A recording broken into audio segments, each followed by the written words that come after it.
ഞാൻ പറയാൻ പോകുന്ന കഥയുടെ പേര് എല്ലാം നല്ലത് തന്നെ. പണ്ട് ഒരു രാജാവ് ഉണ്ടായിരുന്നു.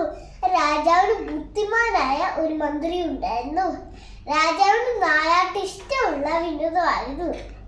സമയം കിട്ടുമ്പോഴൊക്കെ രാജാവും മന്ത്രിയും ഭടന്മാരും കൂടി നായാട്ടിന് പോകുന്ന പതിവായിരുന്നു. അങ്ങനെ ഒരു ദിവസം നായാട്ടിന് പോകുന്ന വഴിക്ക് രാജാവിന്റെ കൈ മുറിഞ്ഞ് ചോര വീഴാൻ തുടങ്ങി. അപ്പോൾ മന്ത്രി പറഞ്ഞു, അത് നല്ലത് തന്നെ. ഇത് കേട്ടപ്പോൾ രാജാവ് ദേഷ്യം വരാൻ തുടങ്ങി.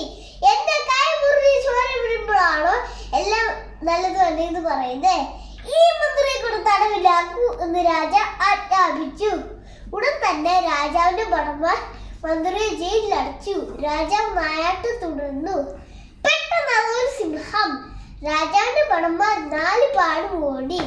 രാജാവ് പേടിച്ച് വിറച്ച് ബോധം കെട്ട് വീണു. സിംഹം രാജാവിന്റെ അടുത്ത് വന്ന് മണത്തു നോക്കി. ചോര മണക്കുന്ന അംശം സിംഹത്തിന് ഇഷ്ടമല്ലായിരുന്നു. അതുകൊണ്ട് സിംഹം രാജാവിനെ തിന്നാതെ പോയി. അന്നേരമാണ് രാജാവിന് മനസ്സിലാകുന്നത്, തന്റെ കൈ മുറിഞ്ഞ് ചോര വന്നില്ലായിരുന്നുവെങ്കിൽ സിംഹം എന്നെ കടിച്ചു കീറുമായിരുന്നു. ഉടൻ തന്നെ രാജാവ് ഭടന്മാരോട് പറഞ്ഞു മന്ത്രിയെ ജയിലിൽ നിന്നിറക്കാൻ. മന്ത്രിയെ കണ്ടപ്പോൾ രാജാവ് പറഞ്ഞു, എനിക്ക് തെറ്റ് പറ്റി, എന്നോട് ക്ഷമിക്കൂ.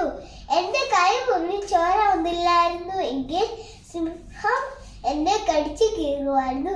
ഇത് കേട്ട് മന്ത്രി പറഞ്ഞു, അങ്ങനെ ജയിലിട്ടില്ലായിരുന്നുവെങ്കിൽ സിംഹം എന്നെ തിന്നുമായിരുന്നു. ഇത് കേട്ട് എല്ലാരും ചിരിച്ചു. രാജാവ് ധാരാളം സമ്മാനം മന്ത്രിക്ക് കൊടുത്തു. ഈ കഥയ്ക്ക് ഒരു ഗുണപാഠമുണ്ട്.